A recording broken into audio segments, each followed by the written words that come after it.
So here we have the Hyundai Tucson on a 68 plate. I'm going to start off by showing you around the outside of the car, and then we'll hop in and run through some controls on the inside. But from the outside, you can see it's a 5-door car with alloy wheels. Let's start off inside the boot and then work our way around the rest of it from there. So as we approach the boot, you can see we have reversing sensors, plenty of boot space as well, along with that 60/40 split folding rear seat. And then underneath this tray section, a space saver spare wheel. Okay, so we're just going to work our way back round to the front of the car, and then we'll hop in and run through some controls on the inside. But now that we've done a full circle of it, you can see it's in excellent condition the whole way round. Just briefly before we climb in, I think it's well worth seeing the interior from this exterior point of view. There's plenty to run through on the dashboard, so let's hop in and we'll do that right now. Okay, now that we're inside the car, we're going to start with the dials. On the left-hand side, we have the rev counter, and on the right-hand side, the speedometer and fuel gauge. In the middle at the bottom, you can see the total miles of the car, which are 22,394. The information displayed above that, which is currently a digital readout for the speedometer, can be changed using buttons on the steering wheel. So you can change that for various bits of trip computer information. There are other menus available as well. So satellite navigation, your lane assist menu, user settings, and then back round to the beginning again. If we back out to the steering wheel, the buttons I was using just now are here. We've also got cruise control and speed limiter over that side. And on the left-hand side of the steering wheel, we have stereo controls, phone controls, including voice activation for the phone. The phone can only be used after such time as you paired it. And that is done on the touchscreen in the center just here. Hit the phone icon and then follow the instructions on screen. We're going to cancel that at this point in time.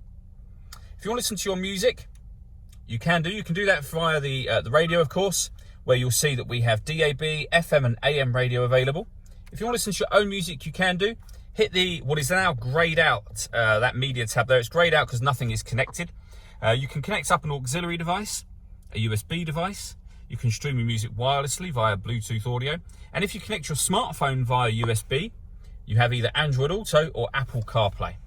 On the next screen here, you'll see we have satellite navigation. There's a full video showing how that works on our website and also on our YouTube channel. And if I pop the car into reverse, you'll see we have a full color reversing camera with guidelines showing you what direction the car is headed in relation to the image you see on the screen. Working our way down from that, we have dual zone climate control. So you can adjust the passenger and driver temperatures, the fan speed up and down. You can determine where within the car you'd like the air to be distributed. When you're happy with those settings, that button turns the air conditioning on, and you'll see the blue light lets you know that it's turned on, as well as the fact that it now says AC just there. Or hit auto. The car will now take control of the fan speed and the direction of the air in order that it maintains the temperatures that you've asked for. To override that, just readjust the fan speed and put it back on whatever setting you want it on there as well. Beneath that, we have two 12-volt charging sockets, as well as the auxiliary and USB inputs that I mentioned a moment ago.